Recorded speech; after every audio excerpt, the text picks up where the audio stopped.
Ouch. Sorry. Wow. There goes my eardrums. Fuck. Move the microphone, Grant. What's happening Jesus right now? Christ. I totally forgot. There's our show intro right there. Hey, welcome to Whiskey Throttle Media.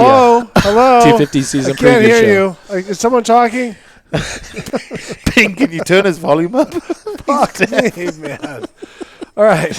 Don't do that again, Grant. Sorry. Punch you in the totally dick. forgot. I'm going to punch you in the can of McAdoo. All right. Be serious. All right, everyone pull it together. Here we go. Watering. Welcome to the Whiskey Throttle Show 250 Supercross preview. I'm David Pingree. I'm going to be hosting this crap train we've got going on right here. It's not out of control yet. Come on. Take two. Take two. Just roll right into it. I'm literally crying now, dude. So we're going to keep that intro. Okay. And 3, 2, action.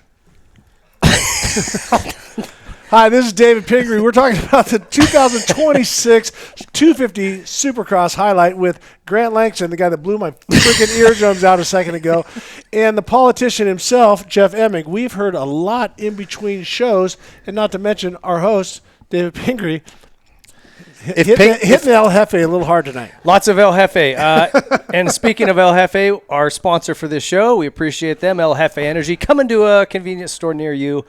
I want to also thank Rockform, Pro Circuit, Troy Lee Designs, RickJohnson.com. Yep, RickyJohnson.com. Ricky Johnson, throw the Y on there. You can get tickets to his A2 Five-star Five-star event. You can also get your Bad Boy Club. If you need a new Honda in a couple months, you can go to Langston Motorsports, the #1 dealer in Paris, California. South Paris. Also the top, South Paris, and the top Yamaha dealer in Central Paris, California. Hey, we still got a few more days. This is December 23rd. We're filming this.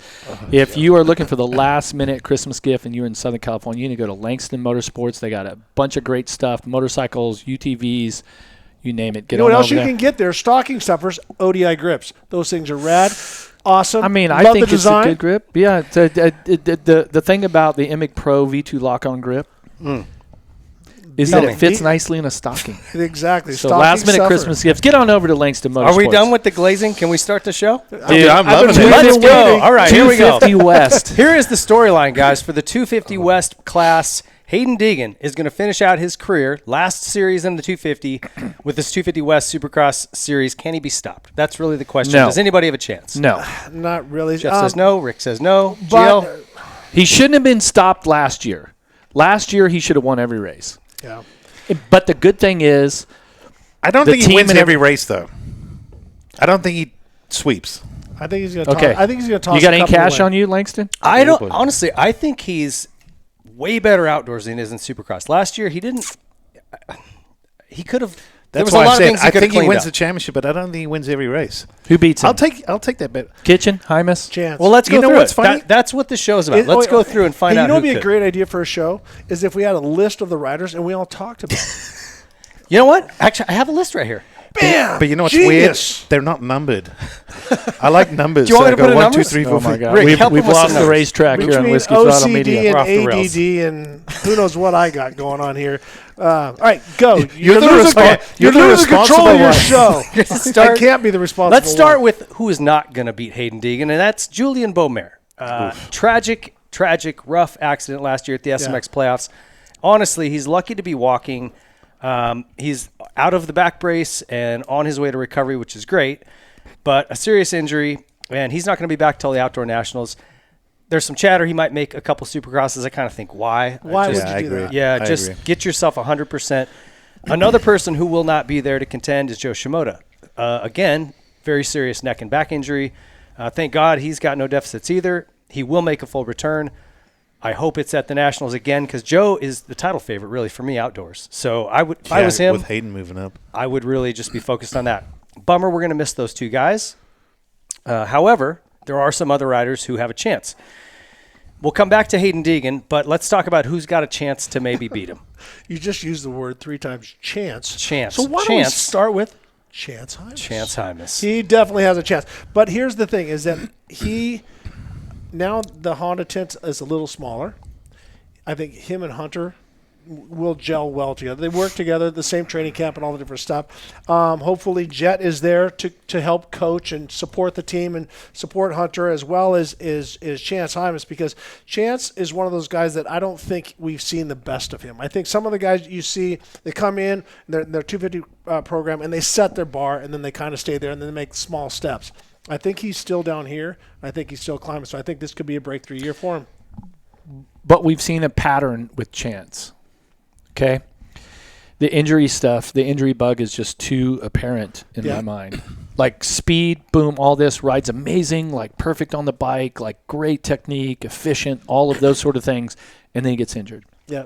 And we talked about earlier when we filmed our 450 show about riding every race. And Chance doesn't seem to have that ability. So it's like, is 26 the year that he solves that issue? He reminds me a little bit of Dean Wilson. Technique was good, always fast, competitive, in position to win. And then it was a knee injury, another knee injury. And then, I started thinking, all right, after 3 or 4 knee blowouts, like you're done, right? Like you're going to lose the peak, you're going to lose the edge, you're going to want to quit. But then you look at Dean Wilson now, and I'm going, he went from win, like I'm expected to win, to I just need to finish races and make a career out of this. And then all of a sudden it's like, oh, well, when I can finish races, that old confidence comes back in.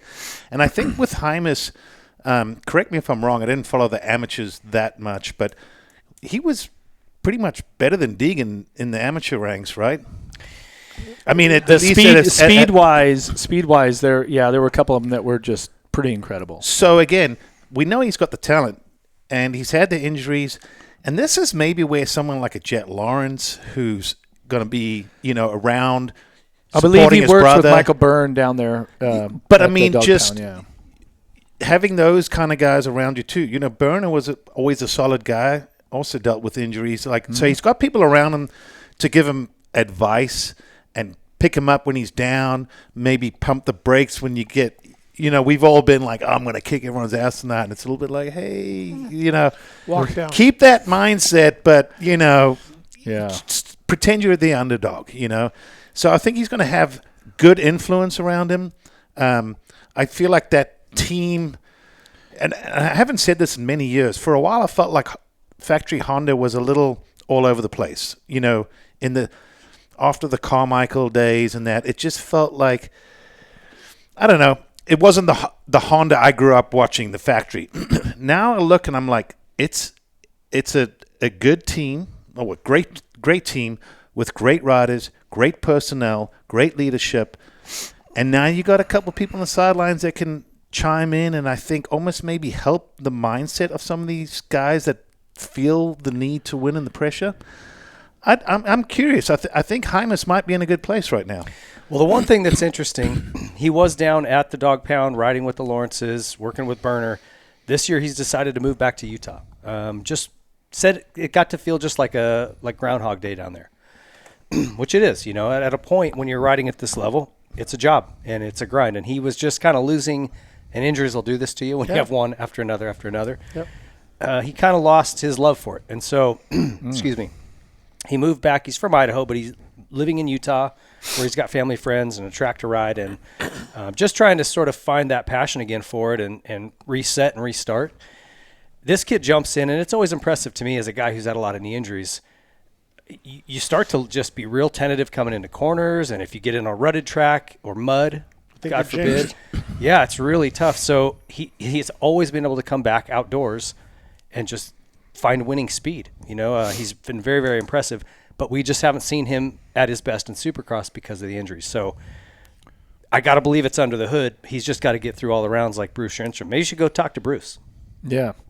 It's especially being a short season, right? Being East-West regional, if you will, like you got to be there for every race, right? Oh, absolutely. And you can't afford a DNF or a blowout race, because that almost, unless you win every other event, one DNF kind of really derails those regional titles. The problem that all of these riders that we're going to talk about in the 250 class here, the problem that they have is Degan is just such a force. He has like this aura about him that he's earned completely, right? And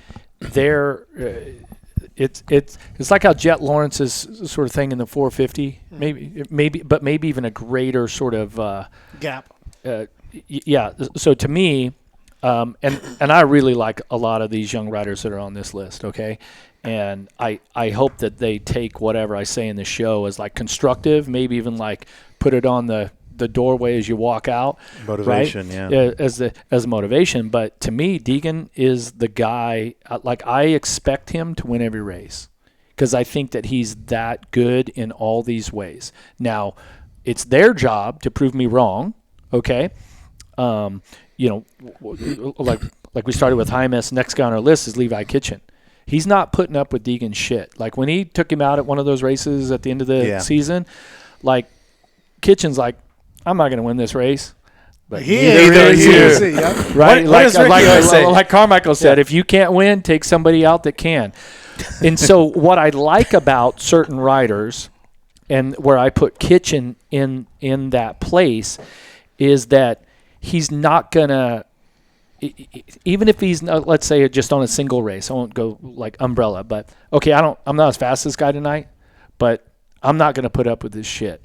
And that's where everybody has to be with Degan is because, man, you get into that place where you just have such a, like an effect on the rest of the competition, right?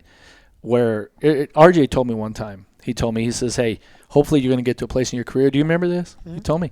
He says, you're going to be on the starting line. Look left. Look right. Nah, nobody's beating me right now. Nobody's beating me tonight. Nobody's beating me today, right? Degan's at that place where he goes up, so he's not worried about anybody. So it's these other riders that we're talking about. They have to accept the challenge and not give in to that presence that Hayden Degan has. So let me ask you this. We've said, okay, you got to make every round. You can't have a DNF or a bad finish in this short series. But at a point, if you're Levi Kitchen and Degan's kind of got your number, do you just keep taking seconds and thirds and then hope that he has a crash or whatever? Or do you go, okay, like you said, this guy's not beating me tonight. If I go down, I'm taking him down in a pile with me. Like it's a tough place to be in. Like, unfortunately, I have a lot of experience with that in the 90s when I was having to race Jeremy McGrath. Like, dude, he didn't make any mistakes. He didn't do anything wrong. Like, you're out there just swinging, like, whatever you can do. You're like, you're just throwing up Hail Marys like Phillip Rivers, right? And some of them are going to get intercepted. You know what I mean?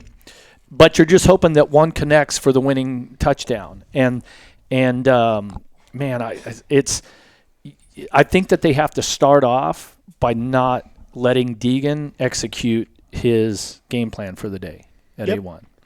If I could share one story, because I feel like it's relative to this. 2007, Carmichael retires. Stewart is the man. No one can touch him with speed. And I remember thinking, how the hell do I beat this guy? Mm-hmm. Like, yeah. You know when you start believing he's more talented and he's just better? Like, that's a horrible feeling. Like, it chapped my ass big time. But I still remember I thought, what's James' weakness? He hates losing, and he'll do whatever.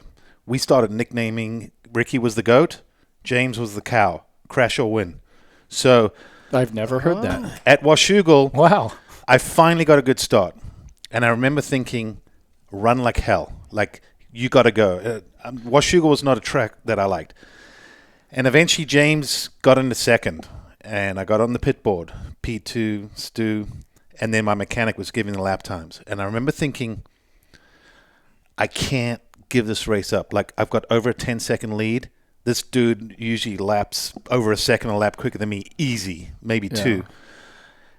And I just put my head down, and I'm like, not today, not today. And it was the most mentally draining moto of my life, but I still thought, if he can't catch me, he's going to get frustrated. He's not used to this, and maybe he'll make a mistake.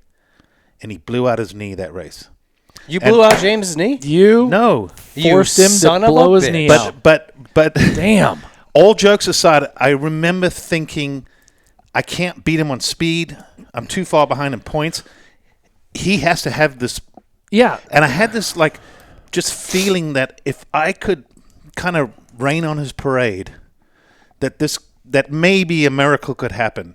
And I remember I come round and I see yellow flags waving. I look over and I saw a number 7 green bike on the side, and I'm like, no way. Holy shit. I'm going And to win then, this race. so then all of a sudden, I win the race. I don't know if you remember, Kevin Windham started waving at the fans on the last lap, so he cost me the overall. But that's another story. He apologized. I'm like, if you're really sorry, write me a check for like $50,000 that you just cost me, and then I'll forgive You you. will forgive me. But I still remember after that, people were like, James, like, he couldn't get up. He can't put weight on his knee. Like, he might be done. And I looked at the points, and I'm like, I'm 6th in points. Like, I sucked so far. But I'm like, I'm going to win this fucking championship. And that's my story. I wasn't the fastest guy, Christmas but miracle. I thought Christmas miracle. it pretty kind of was. But it was something that just made me change my mindset, which I think for some of these guys, you're not going to beat Degan on pure speed. But if you look at what happened last year at SMX, Kitchen took out Degan, and what happened? He unraveled. Then he went to the last race trying to smash Shimoda. He didn't gain any brownie points or fans. I think a lot of people, even myself who has respect for him, you know, the whole thing, there was a little part of me was like, that I didn't like that. It's like he took his frustration out on the wrong guy. Then he crashes. Then he breaks his collarbone. He should have just passed Shimoda, won the race, Collected the just bonus. said, hey, you know what? If it wasn't for Kitchen, because people would be, yeah, Kitchen, you're a douchebag. I would have been the SMX champion. Everyone knows I'm the man. I'm the fastest. Hey, I didn't get the title. He doesn't need the freaking money. Move on. But all of a sudden, I'm like, everyone has a... Achilles heel. Exactly. Thank you. It's a great point. And I think they're going to have to do something. You're not going to just go head-to-head with Degan, any of these guys, and beat them. If you go head-to-head, you're going to lose. Yeah. You've got to be creative. But if everybody there hates him and wants him to not win, is like, That's a benefit. I may not win. Maybe there's that sumbitch. Maybe there's an anti-Degan union that can be formed prior to A1. We're They not can work saying it. We're together. just pointing it out.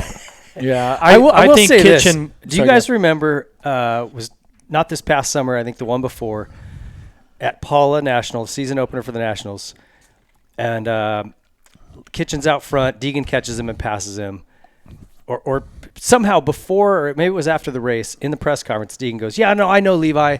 I know he'd get tired. I'd pass him at the end. And I was like, and it's exactly what happened. remember Levi hearing was that, out yeah. front, and Degan caught him and passed him right at the end of the race, and I'm like, oh my gosh, I would be so mad if I was Levi Kitchen, and I would have done anything. You know, I'd have wrecked him. You know, I'd have used Ricky's thing. If you can't win, wreck someone who can. I just got to wonder if Levi's not using that to get just fired up and come out swinging. Mm-hmm. And do some of these things we're talking about. I really like Levi. From watching him as an amateur, I like what he's about. He certainly, to me, is the guy that I would put number one on my list to challenge Degan. And one of the things that I really liked about Julien Beaumer, how he went up against Degan. It really wasn't as level, but he wasn't just going to settle in and let this happen, right? And that's what these guys have to keep working at it, right? And Degan does a lot of things. He plays the bad guy, if you will, right, where it kind of rubs everybody a little wrong and things like that. He seems to be really comfortable in that, and that's just the role that he plays. But you know, there are some of these other guys like Kitchen that there's sort of something personal there. Beaumer, Davies, who's not. He pushed Beaumer around last year a lot. Yeah, took him out, looked back at just all this stuff, and I never really saw the retaliation from Beaumer, for better or worse. But Beaumer was like, okay, let's step up and let's do this. He wasn't just going to take it lying down. Oh, you beat me, I'm done, right? So it's like, how do you beat a guy like that, right? And so I think you might work backwards, somebody like RJ Wright, who, like, if when you're in your prime, right? You mean he's not in his prime right now? No, Come on. the previous career. Yeah. So it's like if you look back to one of your strongest years, if you had to flip it around, Yep. how do you beat Rick Johnson when he's at his best? So I had Bailey. My stiffest guys was Bailey and Wardy. And the thing was, as I said, I could beat them, like straight up whip them. They would come back the next week unfazed, and they would find a way to be faster. And and that's the thing is you can't be like, well, he beat me. He's Settle better into than your me, like you spot said. on the totem pole. Right, he's better than me, like you were feeling and stuff like that. You have to have the attitude, like Grant said, I don't care if I blow up, I'm gonna blow up, but I am not gonna give this guy this race because a lot of times when people see Stu minus 10, you're like, okay, he's doing the math, he's gonna catch me. And so you're already defeated. But what you did, you just put your head down and said, I'm going to charge if I blow up, I blow up. And that's one thing I loved about Ricky Carmichael. He was chasing Villeman, I think it was at the Indianapolis Supercross when I was there. I remember that, 02. And Villeman was better. Like Villeman, He was better than Ricky. But Ricky caught him, passed him, and Villeman gave up. And from that point on, Villeman was done. There was that wraparound turn that went under the tunnel. Oh, yeah. Ricky I still remember it, yeah. Yeah. But the point is that he's in. I talked to Ricky after and I said, congratulations. He said, I was going to hit the wall.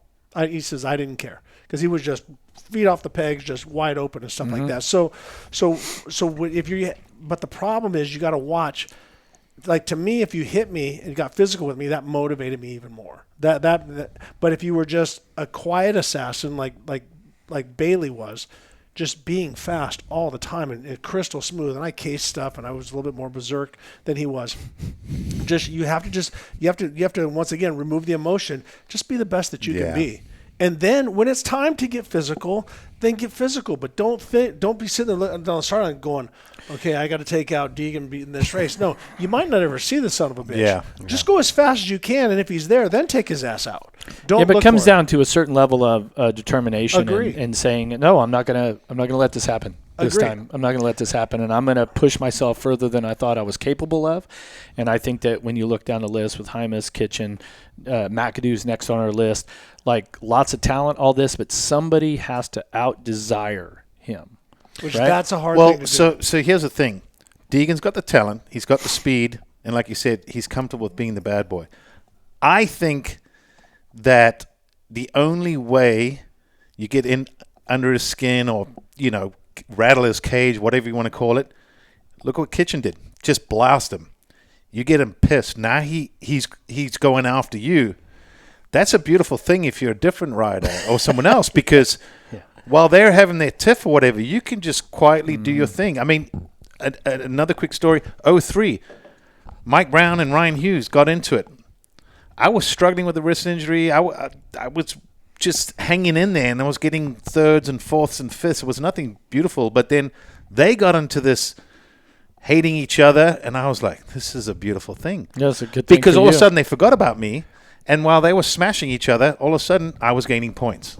And, again, I think with Degan, you've got to basically we've seen you got to rattle his cage because then once he's not happy and kosher, that's the kind of weakness that he has. Yeah. It's not confidence, it's not speed, it's not the bike, it's not, none of that. But again, we talk about racing being mental. There's different forms of being mentally strong, and I think there is that one little crack where, I mean, I don't know. If you're pro circuit, you're like, hey, Levi, if you're having a good season, Cameron, I need you just to get in his head. Like, hit him, have him thinking about you. He wants revenge. He wants to get you back. I know he hangs out with Jake Paul, and fighters want to get their last say. While he's busy having his last say, I'm just going to be doing my thing. And next thing you know, it could be interesting. What do they call it in hockey? An enforcer? Yeah. Mitch needs to hire an exactly. enforcer. Yeah. Mitch needs to hire Tyler Bowers. Get him back. Just say, hey, Tyler. Bam, bam, Bowers. I have one job for you. So next on our list there is McAdoo, who has shown speed. He's won races. He's shown his testicles. He's Human highlight reel at time, right? These nuts. These nuts. So I give him a ton of credit for just finishing that race with his junk out. It's wild. Impressive. But you were just telling us earlier how impressed you were by his junk. So with that said, he's kind of like, hey, here I am. I mean, if you got a large package, would you be like, God. oh my gosh, I'm so embarrassed? You're like, kind of like, oops, I didn't know this. Excuse me. Yeah. Let me do a little bar hump on over the triple. But honestly, besides his penis and balls, his determination, as you were saying, Jeff, is that if you took his highlight reel of crashes, and that he still has the desire to want to win. He's fearless. After crashing that hard. Yeah. We were talking about the crash. I said Daytona. You were saying Charlotte, where he endoed into the bridge, and it ripped him by the handlebars and threw him off. It threw him off the bike again. Like watching yourself crash that hard, even if it knocked you out, you're like, damn. Yeah. Well, but he keeps going. That's where you literally have to pull a tear off of memory. Like I don't remember any of that. Like that's you can't do what we do in Supercross and have those lingering thoughts and fears, right? And Cameron has found a way throughout his career, right? He's had some pretty impressive crashes, right? And he's still each year he's back there doing it again. So, but that's where I think why Mitch keeps him. Because of his desire. We talked about, Mitch let Marchbanks go because he wasn't committed. There is no lack of commitment in Cameron McAdoo. Yeah. So the question is, can he stay healthy? Because he has not been able to do that. Certainly has the desire. He's fast enough. He's got great fitness. How does he stay healthy through this whole season to contend for this title? I think you can't go into Anaheim 1 saying, I have to win. I think you have to just go, once again, I want to finish top 5. See where I'm at, and then just make an honest assessment. Was it fitness? Was it speed? Was it starts? Was it this? Was it that? Once again, remove the emotion. Let whoever won, and if top 5 is a potential win. But if you say that's my goal, even though he's capable of winning, if he walks away with the top 5, he's collected points, and he can go. This I'm either tired because I've overtrained. A lot of these training camps I think wear these guys out, and or am I undertrained, or is my timing off? Do I need to go play ride? Whatever he needs to do. But I think that's what he needs to do. You said something a couple times, and I love it. I think it's like an underrated thing, something that's not focused on, is how do you pull the emotion out of your riding and racing? What's motivating you if it isn't an emotion, right? Like whatever that is. But you're right. In order to be successful long-term in this sport, emotion is only going to get you so far. It might motivate you for a few weeks. If you're pissed off at somebody or you really want money or you whatever, there has to be something deeper rooted to keep driving you week after week. Well, so and to keep the emotion out of it is tough. It's so hard. Well, it's like the Patrick Swayze in Roadhouse. Be nice until it's not time to be nice. And so when I was young, I was 18. I was taking everybody out. I was just like literally, if you bumped me, I was like, I would throw the race away just to show you that I'm not going to take shit, because you know why? Too. Well, because I had Bob Hanna who was that way, and I thought he was the number one guy. To be like Bob, I got to be a complete badass. And then Jeff Spencer, who was the trainer for Honda, said, dude, everyone hates you. I'm like, no, they don't. They fear me. I'm 18 years old. No, they don't. They fear me. He goes, no, they don't. They hate you. They don't care who wins as long as you don't win, and then they're sick of your shit. Literally, Rick, you need to race the track. And then I did some seriously looking at myself, and I said, I'm gonna hang on to it. It might be 6 months, it might be a year. I'll get you back, but I'm not going to change my desire to move forward to mess you up. If you're there, you hit me and you open that door, I will let you have it. Save it in the memory bank, but don't make it your priority. Yeah, exactly. To go after that guy, like just one. And then my day will come. Right. Then you wait, and when you take the guy, he goes, I had it coming. But for that, the reason is like I just have to be the best that I can be, and not worry about the fight that's potentially going to happen. Mm-hmm. It's like because me, it's like okay, I got to make sure I beat Bailey. And I got to make sure I do. No, I just got to get to that first turn, and then from the first turn, I got to get to the finish line. Now, whoever comes to party with me or wants to bang with me or wants to take me out, then that's the case. And that's what they need to do with all these guys. Need to eliminate Hayden from their head, be as fast as they can, and when he comes around, if the opportunity operates or opens up, let him have it. If he comes into play and starts doing that straight in stuff, man, fight fire with fire. You want to poke in the eyes, and we poke in the eyes or whatever. But if you're running clean and racing, that's that. But I don't think anybody's going to win by having an attitude. I have to take Degan out in practice or in the race for me to beat him. I think they just need to work on beating him That's first. taking your eye off the ball, right? Like Exactly. you need to focus on your goals, right? I think that was great advice. That was great. Especially because these are younger kids, and emotions get the most of you. You come in, I want to do the best. I want to win. I'm going to take it to D. Like you said, whoa. You can get second behind him. Not a big deal. You can get second again. You can get second again. And then maybe the one race, he's messing with you or whatever. You run it in on him, and he's looking over his shoulder. Because at the end of the day, it reminds me of Mike Tyson saying, everyone's got a plan until they get punched in the mouth. It's true. You're like, I'm going to come in. I'm going to some body jabs. I'm going to do this, maybe a couple uppercuts, and then all of a sudden, and everyone's like, oh, fuck, now what do I do, you know? And that's the thing. Everyone, I've heard this from a motocross dad who's also a kid in South Africa, was fast, but had injuries, and he said, everyone prepares you on how to get to win, but no one prepares you for when it doesn't happen. Right? Like we all come in, I'm going to do this. I'm a top 5 guy. I'm a podium guy. I'm a winner. I'm going to go undefeated. And then when it doesn't happen, how do you react? And for a lot of us, I got to be honest, for me even, it was, you know, in South Africa, I was very dominant as an amateur over there. You know, like I was King Dingling, you know, won everything. Everything was cool. And then I went to Europe. McAdoo wasn't there. True story. Might not be the tallest guy in the world, but I got some girth, you know what I'm saying? But then I went to Europe and got my ass handed to me, and I was not prepared for that. Like, I wanted to quit racing. I didn't know how to overcome. It wasn't like, hey, you got to find a little time. I was at a practice track where Stefan Everts was 30 seconds a lap faster than me. 30. Not 13. You got to learn to discipline your disappointment. Yeah. I'm like, there's no way we're not riding the same track. I'm like, somewhere in the woods, he's got a shortcut. Dude, I literally walked in the woods, and I'm like, we are on the same track. You know, and there's times you're like, hey, I could find a second, maybe 2. And 30? Yeah, 30. I'm just like, I'm done. Like, I don't even know what to do. Like, I am done. Back to Africa. All right. Back to Africa. All right, let's move on to the next guy. So Cameron's just got to stay healthy. I feel like we've never really seen him have a full season at his best. So hopefully he can have that. Ryder DiFrancesco. I would say for him, it's time to deliver on the hype. This kid came from Pee-wees. He's been like, he was like the guy. next Cincerello. Yes, and there's been some injuries, actually some pretty bad ones. He also shot up.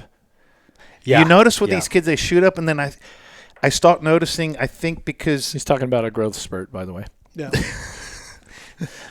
What did you... Are we back to Africa now? You got to translate? Yeah, basically. So, anyway, We're yes. back on camera doing his... He grew. He gained height. Yes. But what I do think happens is, like with Cincerello, Marchbanks, a couple of these guys... It looks like when they have those growth spurts, their technique kind of starts looking a little, I call it slothish, little,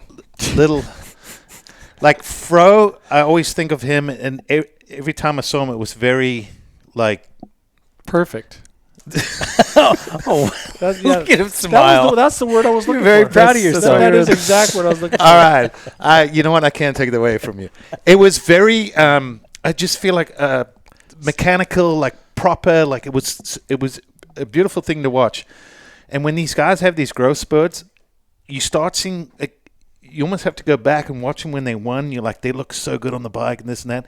And then you're like, they look... Yeah, it's like sloppy. It's like a puppy that hasn't grown into their body. Yeah. That's a good one. Like the ears are flopping, the legs are...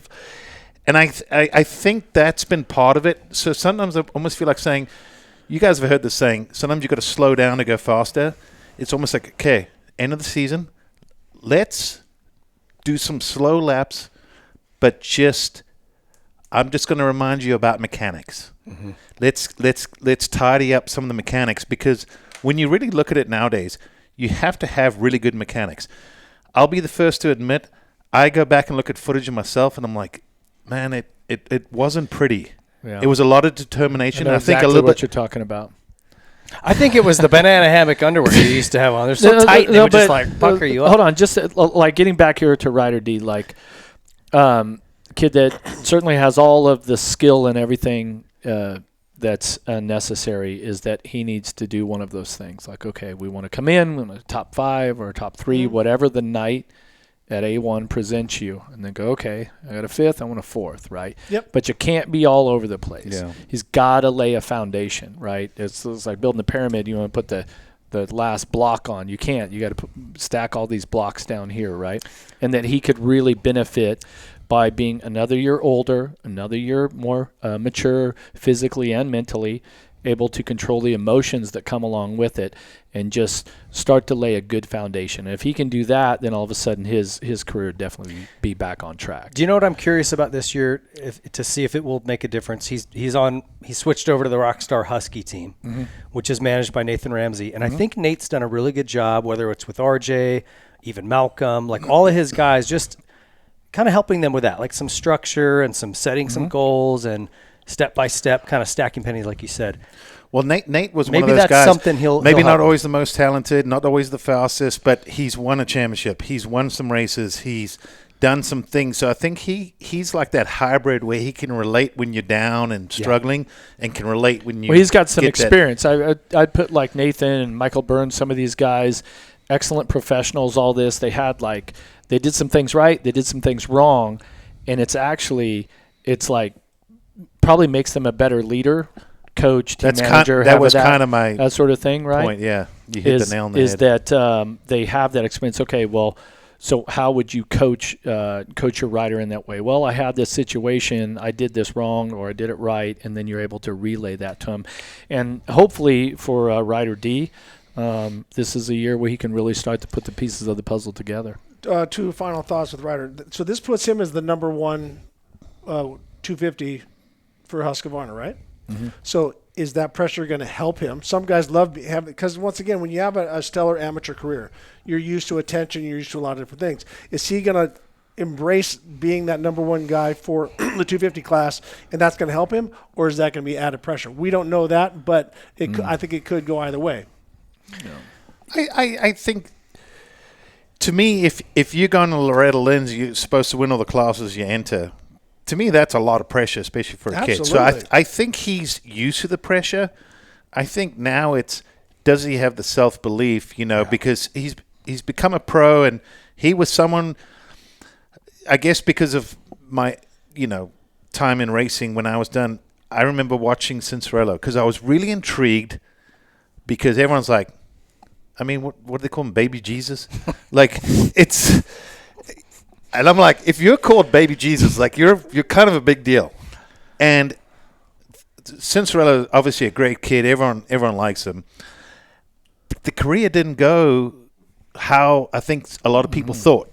Like, he was supposed to smash all these records, and there were different reasons. Ryder D reminds me of Adam. Yeah. It's baby Jesus. So far, it's along that same trajectory. Yeah. You were supposed to now be the next guy. Well, every one of these guys that we're talking about, the problem is injuries. Yeah. And growth spurts, I'm telling you. Yeah, but it's laying down the foundation. But I think there's a link, because I'm serious. Watch growth them when spurt they leads won. to the injuries. They look good on the bike, and then when they got pro and they had this growth spurt, they start looking, honestly, a little, for a pro, so I'm being critical, just a little loosey-goosey, little, where you're like, that's not Sloppy. the best version of him. A little sloppy. But you grow through it, Yeah. You Excuse the pun. Yeah. So I think that Ryder D's in a really good place, and it'd be great to see him go out and, like I said, just lay down a foundation, ride every race. I mean, we talked about that on our 450 show, just because when you're a young rider in the 250 class, you have less experience, so you can't miss out on the experience. Right. Yeah. You can't. You have to get that 10,000 hours going. You have to keep working on that. I think if he got to every round and hit some podiums and just was consistent, He'd be another rider too. That's a good year, right? Yeah. Let's jump over to the star guys. Here we've got Michael Mosiman, quirky California kid. He quit for a minute and then came back. He actually had some really bright spots last year, and more injuries, but. Well, wasn't he's too erratic. His team owner Bobby Regan, who's like just a piece of work. He's great. Like he's this Fernandez kid. He's built like an unbelievable powerhouse of a team that one of the greatest ever. Didn't he? Like Mosiman had a bad race, and Bobby was like, "Yeah, you need to hang it up." Like gave him like a wake up call. That sounds about. Didn't that happen? I mean, you Reagan. could see Bobby saying something like that, right? Oh yeah. Like, hey, if this is how it's going to be, you just need to. But Mosiman once again another like he has a race or two every year where you're like, ooh, kid's fast. This guy can ride, but you got to limit the crashes, limit the mistakes. Here's my assessment. I hope I'm wrong because I like him. I think him and his brother, great family, truly liked him a lot. He's too like. Did you ever? We used to say in slavery, like he's a spaz. Like, ding, ding, ding, ding. Like, he's good, crash, good, crash. Like, just needs some consistency. He's going to have some results. I hope he doesn't get injured, but I got a feeling he's going to hit the deck a few times. Sorry. Okay, well, we'll this next one, if I could bring it up, you said who can beat Degan? I think Max Anstie. Not on speed, but on maturity. And I think Anstie's the kind of guy that could go third, second. Degan, something happens, someone cleans him out, win, and all of a sudden you're like, holy shit, Max Anstie has a 5-point lead going into the final round. Well, I was doing the broadcast for the first 2 rounds of the World Supercross Championship, right? And Max won like every race that I was there, right? He dominated, like really just. Everything was just solid. Like his base seems like it's so strong there at the end of the season. McElrath got a race win or two, but Anstie certainly is coming in to this championship in the best place he's ever been in. He's certainly a veteran now. He's at least 30, right? Yep. I mean, and so he like maturity wise, I think that's you go okay. Degan Anstie, okay, check. Anstie's got that maturity. And, I mean, was it 1 year or 2 years ago where Anstie had the engine go, didn't it? Yeah. Crank gave out, like, I mean, he was in it to win it then, right? So like, when you look at the strengths and weaknesses, certainly Anstie's got enough checks in his column to where he could be a legit contender. If he has a good offseason and comes in firing, I mean, he was leading the points on the East Coast last year, right? And got screwed out of that one red flag restart. Mm-hmm. Yeah. That was like heartbreaking. But I think just through that, he's seeing himself as a front runner. Yeah. Mm-hmm. He's riding with Degan probably regularly, right? So he gauging knows where he's at, right? Yeah. I think he does have all the pieces, and he has the maturity, like you said. And I think you're right on, GL. I don't think he'll get sucked into those games. Nope. He's old enough to go, I'm just going to do my thing. I'll let Degan, do what he does. And, like you said, if we let Levi and Degan kind of get into the bang situation. I think Anstie like, could win one race and the title. Yeah, that's a possibility for sure. Don't get me wrong. I still think Degan. We all, I think, feel the same thing. It's going to be hard to beat. Yeah, exactly. But if he loses it, Anstie's going to win it on being on the podium but maybe one race. Yeah, and a one win. Okay, I got Max Voland on here as well. This kid's such a nice dude. I know we all know his dad pretty well. And his uncle. His uncle. I've got his uncle's signature on my cast over here. Hip injury, dislocated hip that led to having no feeling in his right foot, which is crazy. I can't imagine that. Yeah. And now he's racing with a handbrake. So I thought racing with a handbrake was just having like a wife that was really annoying. And wow. But it is really interesting that he's found a way, which, I mean, it shouldn't be minimized at all. Like, he's not using his right foot for the rear brake, and we have instincts that we've used that in certain way, massaging the brake, bumps, this, that. And then he had to, 2 years ago, right, go, okay, he's got a short lever for the brake, and then he's got his clutch lever. I believe ASV built those for him, correct? I think so. I couldn't even imagine it. And so he had to learn how to ride his motorcycle, take all these instincts that you have and build new ones. And that's and for him, like last season, he had some really impressive rides. And then you go, oh, yeah, did you know that he had to do this? Yeah. And then you go, well, that's even more impressive. Yeah. Random question. Are you guys one finger, two finger, which finger? I Two use the finger on middle. the clutch, one finger on the. That's terrible. So that's interesting. Middle Two fingers. on the No, I clutch. use my middle finger on my clutch. And front brake? Two fingers, yeah. Two on your front brake? One finger front brake. Two. It's fingers so clutch. funny because I've had this, debate. I don't know why, but maybe because in South Africa no one ever taught us how to ride a bike. But I was always two finger. I don't know any difference. So when I hear someone doing this, I'm like, I don't even have the coordination. Well, and because Like, if you think it's- about it, like this isn't like you're just out trail riding, right?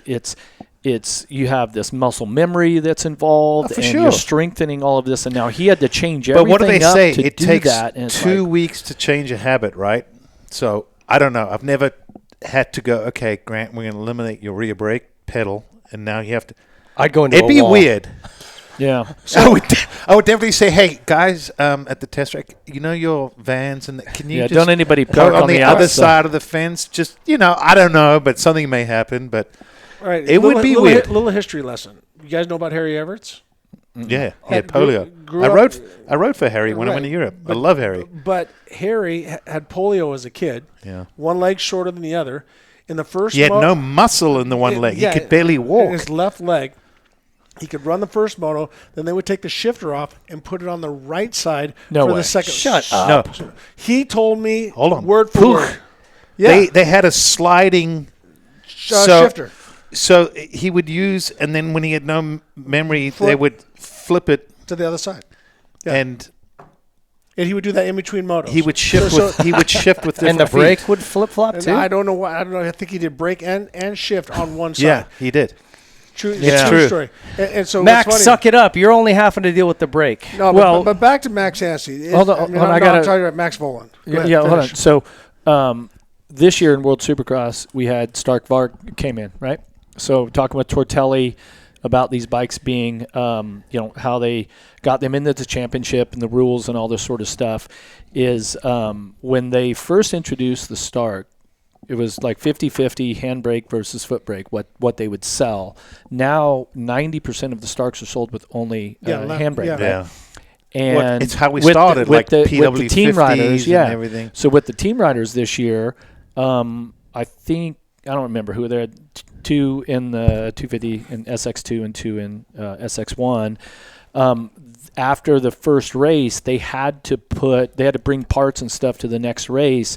That by rule you had to have the rear brake, Foot brake. foot brake active, and that it had to be its own independent system. So for the remaining rounds, the Starks, the guys that ran a handbrake, Gone. they still used the handbrake. It was a separate system. They had to put two calipers. Yeah, by rule. So Stark had to build all this stuff, ship it over. Well, that's stuck at but dominance. Hold on, I'm going somewhere with this. Is that if you think about it, it can be an advantage by having your rear brake on the handlebar, right? I agree. Go into right-hand turns. You don't I'm have your totally foot up. with you. You can Drag get that the foot out, brake, yeah. all this sort of stuff. So it's interesting that this sort of disability that we might say that Max Volan has, if he keeps going on the trajectory that he's on, he might be able to turn this situation that he's had to deal with, because there's no other way around it. He might turn it into a strength by being able to use Trail that, which brake, is yeah. Does he run a recluse? I don't know. Yeah, it'd be interesting, because then you wouldn't even really need to worry about the clutch unless I'm not sure. like a start, or if you needed to use it to get into whoops or something. I Also, never really paid attention to that. All I know is if I go on a dual sport ride and people come along and they say, I'm going to go in the A group. I ask, do you have a recluse? Yeah. I'm like, you're in the B group. Because they suck. Trust me. They rely on technology to Yeah. make them think they're good. Wait, the clutch or the rider? Well, the fact that they run a recluse means that they just fall over and the bike keeps running and they just grab a handful. I thought you were talking about the clutch. I'm like, maybe we don't sell a lot of recluse at Langston Motorsports, but no, I've learned because we do group rides. Yeah, guys are like, I'm in the A group. Do you have a recluse? Yeah, I'm like, you're in the B group. Okay, because you can't use your clutch, you can't use the power band, you can't do anything. But it helps the wankers feel like pros. Yeah. Well, to your point, maybe he's onto something there. Maybe you're right. It's interesting. I've never heard anybody. Put it it's like I said, you just. I know that's what you're saying. Life has dealt out to you, and so let's see what the kid does with it. But right? here's the and thing. So far, he's starting to make this thing work, and I mean, we've seen him do some races. Opening round of pro motocross a few years ago, he led that first moto like out front. Like he can ride. He can ride, and he's been dealt this hand of cards, and so it's like, how's he going to play it? And time will tell. Okay, I got a few guys here that are support team guys that I want to point out. Maybe not winners, not going to win races this year, but I think these guys are going to open eyes. One of them is Hunter Yoder, riding for Club MX this year. Mm-hmm. This kid was another amateur kid that was just really on the fast track to being great. And right when he was going to bump up to pro, Geico Honda fell apart, and he was a Geico Honda kid. So he kind of was left without a ride. And he's been drifting a little bit, not had the support, had just random things. He's on this Club MX team now, which is great motorcycles, great team. And I know it's preseason and they all say this, but he's going fast. And I'm really excited for him. He's earned that by not giving up on his career by, this is the bike I'm riding this year, this is a team, whatever. And especially in the 250 class, the team, the equipment is really important for your success. But obviously the team Club MX have saw something in what he's done and given him this opportunity, so we'll see what he does. Club MX, I feel like is this little hidden gem that revitalizes these kind of kids' careers that wrong place, wrong time, had an injury, team dissolved. Look at Marchbanks. Yeah. You keep looking. I mean, even the Martin brothers at some point, you know. Yeah. So I knew him a little bit when he was younger. I'm pretty sure I coached him a little bit and just loved the drive and commitment and it's like one of those kids where you go, I'm rooting for him just because he's a good kid. He's worked hard. Yes, not everything's gone according to plan, but he's got talent. He's got potential. Yeah. And to be honest, I really am rooting for him. I hope he has a great season. Yeah, for sure. I spent some time with his dad, Jay. He's one of our guides on the Live Worldwide tour. Oh, really? Great guy. His dad's cool. Yeah, he's a great guy. And so getting little bits and bobs about where his son's at and like hearing his dad talk about him. Like, it's his dad, but he's like, the kid, like, he's trying hard. He is wanting to make something out of this. And it's like, wow, okay. So you get a little bit of the behind the scenes. So, and certainly with that team, I don't think that, I think that they have all the necessary equipment, right? Everything from the training compound to the team who's building the bikes, all of this. And so he's one of those kids that if he jumped up and grabbed a podium, we'd all be really stoked. Like, all right, let's see him do this. Another team I want to talk about, and one rider in particular, is the Toyota of Redlands Yamaha team. And if you guys haven't been over to this pit, go check these guys out. It's like the nicest. And that's the Bar X team, coolest right? group of guys. All these riders, Parker Ross, Dylan Schwartz, Lux Turner, and they've got another kid they're just bringing up as well. They're the nicest kids you'll ever meet. They're just great. And the whole team has this really fun vibe. Kind of reminds me of the TLD team when I was there. Like we were laughing more than we were doing anything else. But the one in particular we need to keep an eye on is Lux Turner. He would crush it over in Australia. Bro, I'm telling you, I saw him one day out at Paula, and I'm like, I didn't know who it was because he was changed numbers and didn't have his jersey on, and I'm like, this kid's like, who is this? And I mean, just, when you see somebody and they're just attacking whoops. Whoops were chewed up, guys were jumping, and he's just going.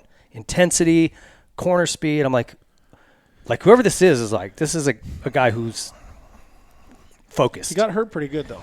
He did. So he dominated. He was crushing the Australian rounds. He said he just dipped into a whoop. It gave him a kick, and he missed his rear brake. Went into I the saw net. that. I think he would have been fine if the net wasn't there. The Right. net that was designed to catch people grabbed his bike and shot him over. Right. And he broke his wrist. Nothing major. It's just a little green stick fracture on his radius. He'll be fine. But a little bit of a hiccup going into the season. I'm telling you, watch this kid. Yeah. This kid's going to be on the box this year, and he's Not to mention his sister rips. yes. She is so. And they're the nicest the people. sweetest kid. Yeah. Nicest people you ever met. The whole family's awesome. If you haven't been over to the Toyota Redlands Yamaha team, the Bar X guys, go check them out. It's a cool squad. Great people. The other one is our AEO KTM group and Carson Mumford. I want to talk about him. Really, same kind of package as Hunter Yoder. Was really meant to be the next kid riding that 150. Really good. And then the team went tits up, and he sort of got lost. Right. And he's had some injuries. The hits kind of keep coming for him. His dad just had a stroke. I hope he's doing much better. Didn't know about that. But he said he's healthy for the first time in a long time. Good. Never felt like this coming into a season, just actually prepared. And so my fingers are crossed for him because he's another great kid who, at times, we've all seen him go really fast, really fast. He's got it under the hood. He just needs to have a season. I'm a big Mumford fan as well. I've known him for many years, and one of those other young kids that you track where you're like, okay, this is at Ryder D, it's a Cincerello. How are they going to do? And then you kind of feel bad because, again, Ride was taken away with factory connection. Then some injuries, shows a little bit of something, then another injury. If he can stay healthy, I really believe he should be a podium guy every weekend. Maybe we need to send him over to Bruce because he just needs to get through every round. He needs a full season of racing. Take what you can get on the night. We've said that What do to you- every. what do you No, got? we said that to about everybody. If he can stay healthy, that's the friggin' underlying. If thing. he could just believe in himself. Exactly. You know what? Here's the thing, guys. It's pretty simple. I'm gonna shorten it. Get good starts. Don't fuck up. You'll win the race. No. We're good. I have a friend, Rob Latham. He's a professional shooter, so we text each other. Great advice. He says, Rick, Are you texting me now? Because I'm nervous. we're texting. He goes, no. He says, go really fast, don't crash, and win. I'm like, God, why did I think of that? It's so easy. And so then I tell Guys, him, I we tell just him, learned I something. say, shoot really fast, don't miss any targets, and win. And he's like, God, why didn't somebody tell me that 30 years ago? Yeah. So, but the thing, as we said, the underlying thing is here, and we all know what it's like going to Anaheim. I mean, it's scary as shit. I don't care if you're number one, if you're if you're Hayden. If you're the guy on top, there's everything to lose. If you're the guy on the bottom, this is my one chance. You think you put so much effort to it, and when I finally realized, I think it was in '88, I just said, we're doing Carlsbad, Golden State, and stuff, and I know my suspension is going to be off. I'm just gonna see how I do. And I won, but my point is, if you go in, it must be nice to Well, be so no, good. I didn't mean it that way. But Suspension was I'm off, but I saying still won. I went in relaxed. Yeah. Because what you're feeling, everybody else is feeling the same thing. Everybody else is feeling the pressure. Everybody else has fallen down, has got a scab on their elbow, a tweaked finger, a sore neck. They didn't sleep good. They didn't eat. They didn't sleep well the night before.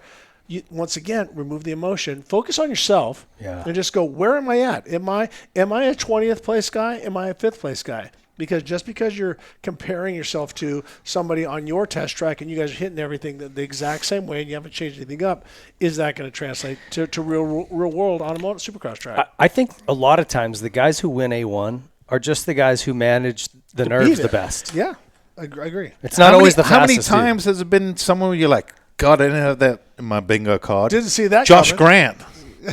Yeah. I mean, Barsha's won it. Kevin Windham when it was supposed to be the Stu, Reed, RC. Yeah. Like, that's the thing, too, especially like on the West Coast.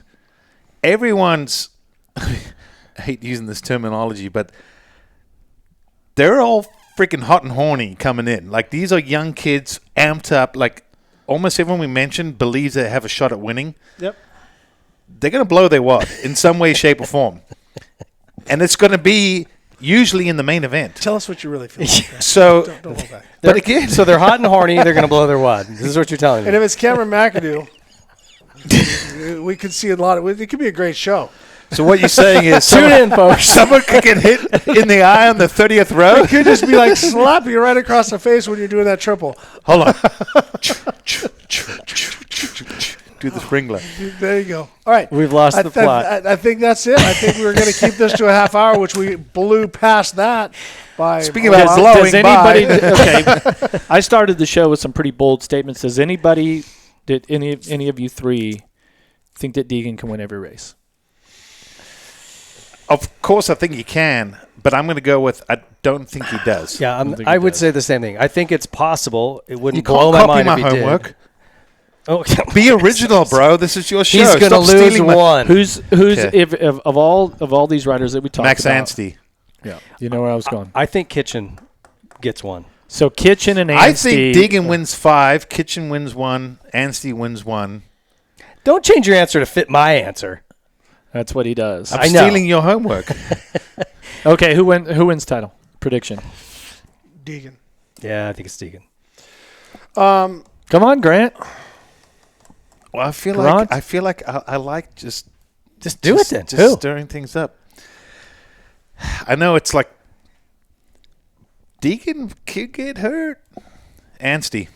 I was going to say, All have a drink. You're I already have. Okay. All right. That's why I want to be different. Everyone's going to say Degan. Show's over. Of course he's going to win. No, not of course. Because So I just want to be different. I'm just going to go with Anstie because there's a part of me that thinks It's not out of the realm of possibility for sure. the old Englishman might just step in and What do you do got? something fantastic. I think there's a good chance that Degan's going to be overconfident and screw himself one way or another. He rides so close and just like trusting, like he just trusts that the world, kind of like James did. The river's going to part for you. Sorry about that. Didn't mean to It's steal your okay. drink. It's all right. I was demonstrating. I like to drink my drinks, not wear them. It's sometimes. So I think his confidence can bite him. Yeah. Just like everyone's just in my way, and all it takes is just one guy to do this into you. We saw it happen to Ken, in the whoops, like that kind of stuff. That could be a career-ending injury. For sure. That quick. That's what this sport. I mean, So million things can So happen. if I was in the Degan camp, I'd say, like the old bull versus the young bull. He's like, let's run down and hit them all. No, let's walk down. Take your time. You don't need to lead every second. You need to finish the line, finish across the finish line first by a second. You don't get a bonus for 15 seconds. And then also, when you do screw up, salvage a podium and go, you know what? I made mistakes here, and here. Don't say it was his fault, your fault, my blah blah blah. Take it for it, because he has to start grooming himself for the big class. And so the question that I ask you is, when it comes East Coast, is he going to ride some 450? Haven't heard. Haven't that. heard. I mean, it would seem like that would make some sense. If he was your kid, would you? I think he rode those couple of world rounds. This is where I think a little bit of the ego gets in the way. I almost feel like they don't want to because they're not prepared to win. Yeah. Then that's That's the problem. my. And again, to each their own. What do you think, Rick? I mean, Would he's you, won more races than I'd put him in there. you and I have. Would you tell him to do it? No, I would keep him off of the 450 this year. Like go do what you're supposed to do, because the plan, I believe, is to run 450 for pro he's motocross. 450 outside, Yeah. So I would Stick I to would the keep plan. him focused on just riding your 250. Don't get too far ahead of yourself, because like he didn't win SMX last year. Like you kind of felt like, I mean, he was the guy to beat, but yet he didn't win it. So it'd be like, okay, let's pull back a little bit and just focus on like this week and then next week and then the next week type of thing, and don't get your head in the clouds on the 450 ride yet. Don't There'll get be plenty of And time when for I that. said ego, I meant more like I don't think they Pride. would commit to something unless they were fully committed. Right. Yeah. So Well, and you don't want to get out over your skis, right? I mean, Yeah. he's Brian. because to me, sorry, but Hayden's the kind of kid I feel like if they let him do the East Coast and he got a whole shot and he's battling for the lead, He's going to go for it. he's going to go for it. And he could jeopardize his I would do season. that. We did that back in the 90s, and if I had it to do all over again, I would have just strictly focused. Stayed on that bike. Stayed on the 125.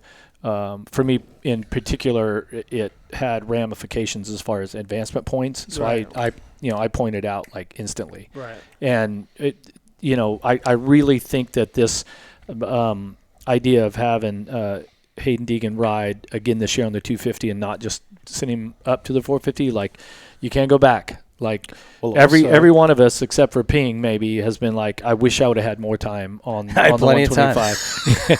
Yeah, plenty of time. Screw you guys.